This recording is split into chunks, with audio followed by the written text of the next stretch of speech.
Welcome to Girls Talk Scuba. Now you're probably wondering who on earth we are.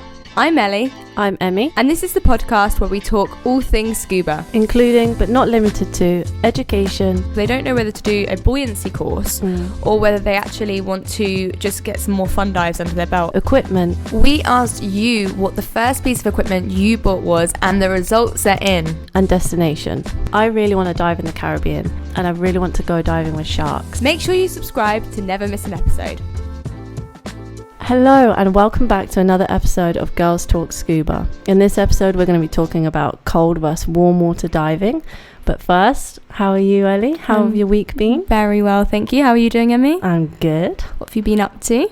I went diving on Friday, which was really nice because I got my regs back from being serviced, so I went diving. It was so lovely.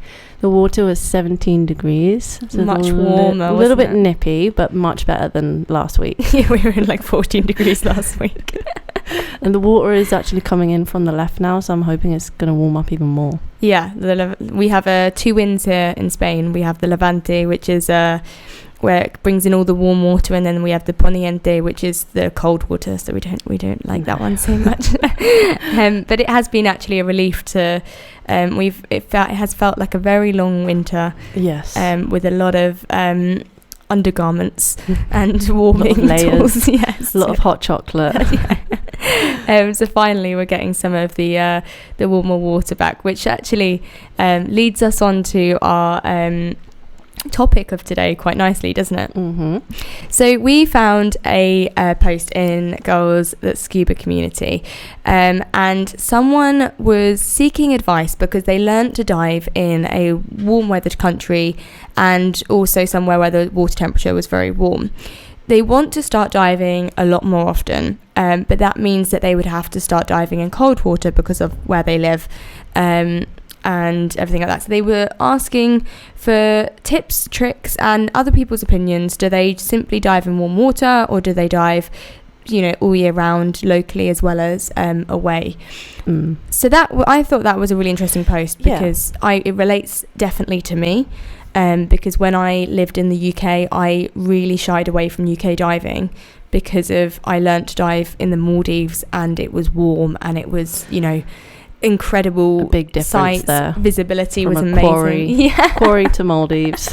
No, but you say that, but UK diving actually has some of the biggest gems, and I don't think many people. I mean, where I'm from in Cornwall, apparently the diving there is amazing. Yeah, and you just think, oh, it's cold, and it really put me off. So I think it's important that we find out other people's opinions as well, because it definitely persuades me more to get back into UK diving, and I think it's nice for people to be able to access it more as well. Yeah. So we're not just talking about UK, but just in general, warm water versus cold water. Yeah. Well, which do you prefer then?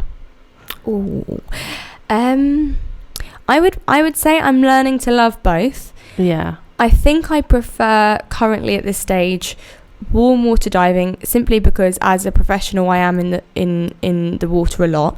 And I think it is very tiring when you're diving day in, day out in cold water. Yeah, you really have to psych yourself up to get in the water. A lot more weight involved.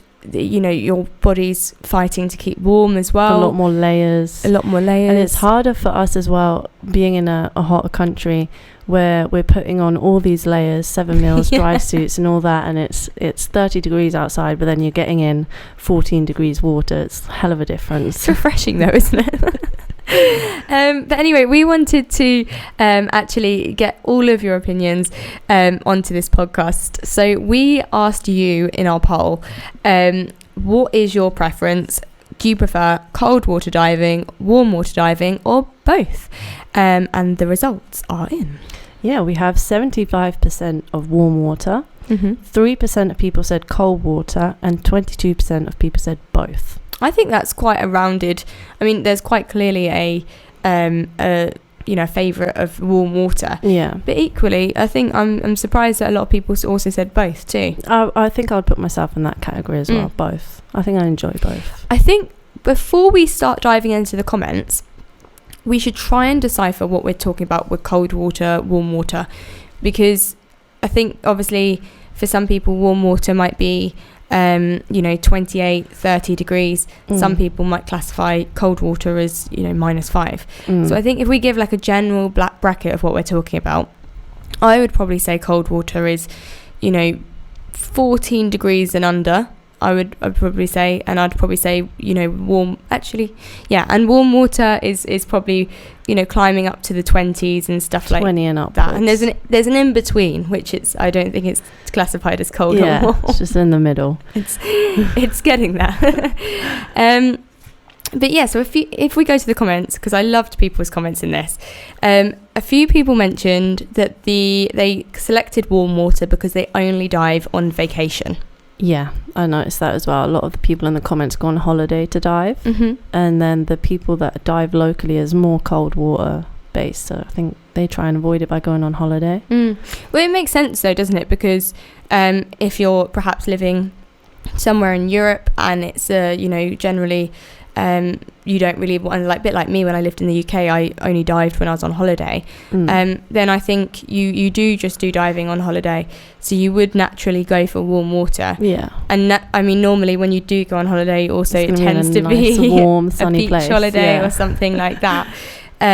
So that's interesting though, because also I think accessibility is a big issue, or not an issue, but a topic that's good to talk about within this, because a lot of people might not be able to access warm water because it's expensive to get there, and they want to dive all year round, so they perhaps actually choose to dive in cold waters because it's the main reason they can actually get in and get wet and get diving. Yeah, it's like some of our clients that come from Denmark and Norway and things like that.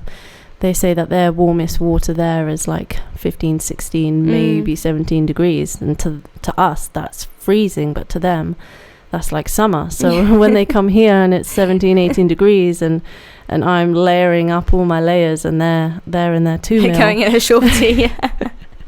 It's quite surprising, honestly.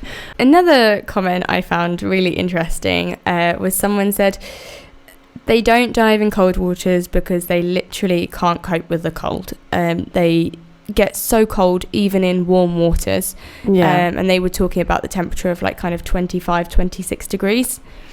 Okay. So I wonder whether we can maybe just cover some little tips on that as well, to maybe see how you can keep yourself warm if you are prone to the cold, because a lot of people are. Yeah. I'd say I'm pretty prone to the cold.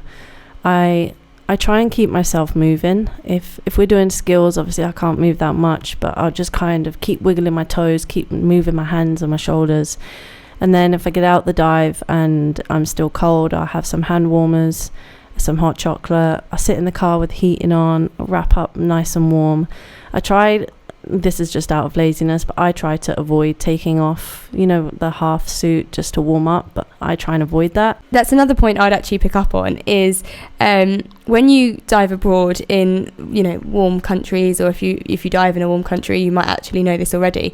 But if you look at people that are diving there every day, like your instructor or a guide, you might notice that they're actually in a 7 mil suit or a 5 mil, and most people around them are just wearing a skin suit. Yeah. And that's because your body builds up a tolerance, and then you're more susceptible to getting cold. And I find that all the time. When last summer we were diving, the water temperature here got up to 28 degrees, and we were diving every day, and for us that was incredible, but by the end of the month of it being the same, I was getting cold in my 3 mil. Yeah. So that might be also something to consider, that if you're diving regularly in warm waters, you might actually need to up your exposure suit, or wear an underguard rash vest or something else to just keep your warmth in a little bit more.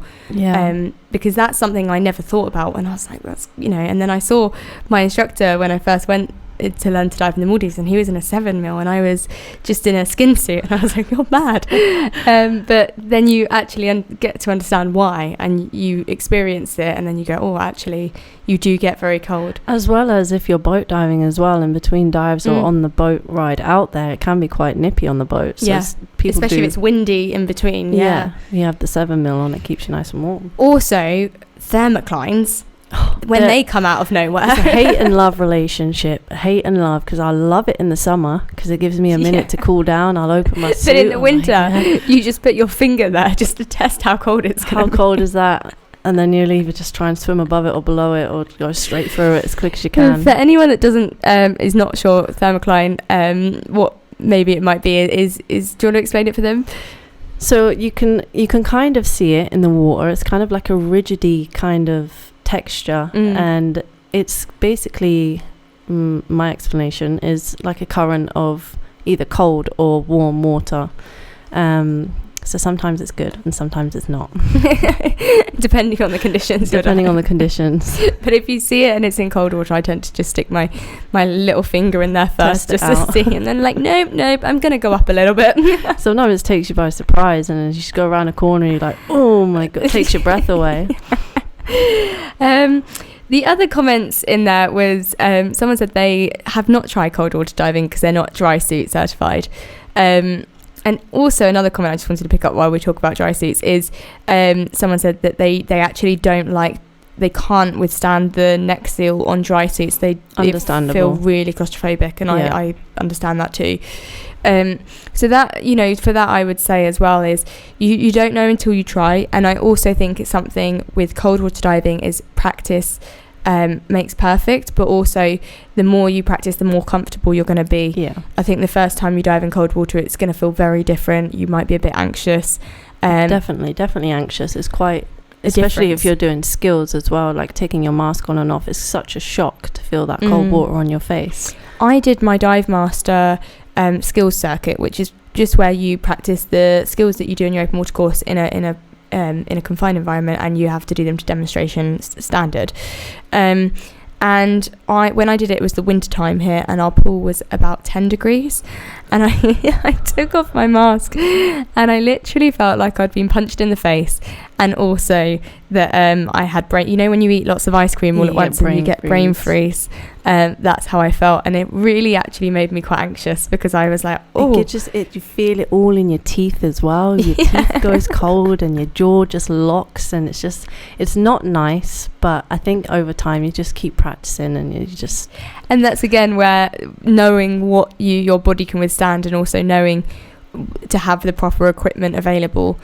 Something I would love to do is Silfra in Iceland and dive between the continents. And again, before I had practiced and got to grips with the dry suit, I thought it was really out of reach for me, and now I feel comfortable enough in colder. Now don't get me wrong, I have not tried diving in freezing waters yet, but I'll let you know.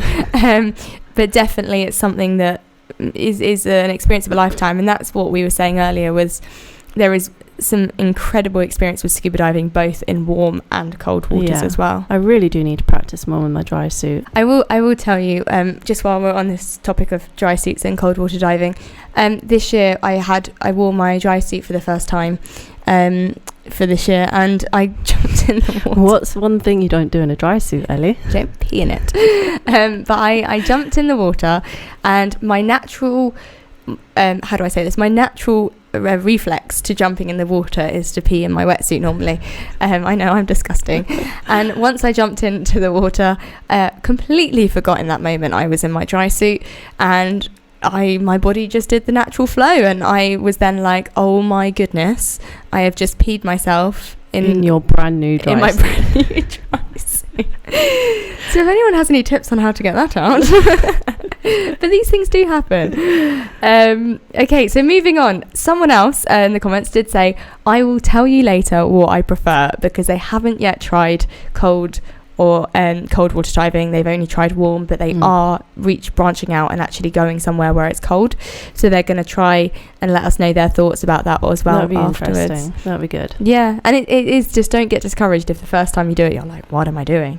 No, cold water diving can be actually amazing. I find the viz can be so much better in cold water diving, especially in the summer here, where there's just divers, there's groups and groups of divers, and it's just all muggy and milky, and it's just warm. Sometimes it can feel quite like you just want to have a shower.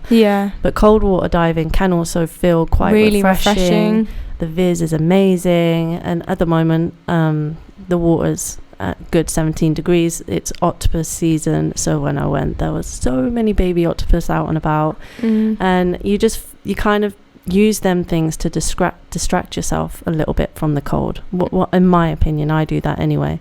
If not, I'll just be like shivering the whole time. I also normally, when I'm in cold water diving, I also try and, normally in warmer waters, I will frog kick very slowly. But if I'm in cold and I find myself getting a little bit colder, then I actually do speed it up a little bit. Wiggle your toes, move your hands around. You just got to keep circulation moving, going. And then, as you said, during a surface interval, make sure you warm up, and that will help your second dive a lot more. It's a great topic to talk about, isn't it? And I hope that it's actually helped a lot of people to decipher maybe if they're thinking about venturing into the cold water, or maybe if you just want to stick with warm water. I love warm water for the aspect of, as a lot of people have said, it's kind of, you know, that vacation mode, or you get to see perhaps sometimes a lot more pelagic life in the warmer waters, you know, manta rays, sharks. But equally, if you're into your wrecks, if you're into, you know, kind of the other sides of diving in the cold waters, and even in Dorset in England, I know there's a beautiful dive site where they just have seahorses everywhere. Yeah, I've heard Jersey as well is good, and even Scotland and Ireland Silfra, which to see the seals and the sea lions. Amazing. Absolutely. But we're going to wrap up now, because we have been talking about it. But as we said earlier in the poll, 75% said warm water, 3% said cold water, and 22% said both. So do let us know your opinions. If you're watching or listening on Spotify, then there'll be a poll at the bottom of the podcast where you can vote your opinion too, if you haven't already. Please make sure you do also rate the podcast, and make sure you subscribe to never miss an episode.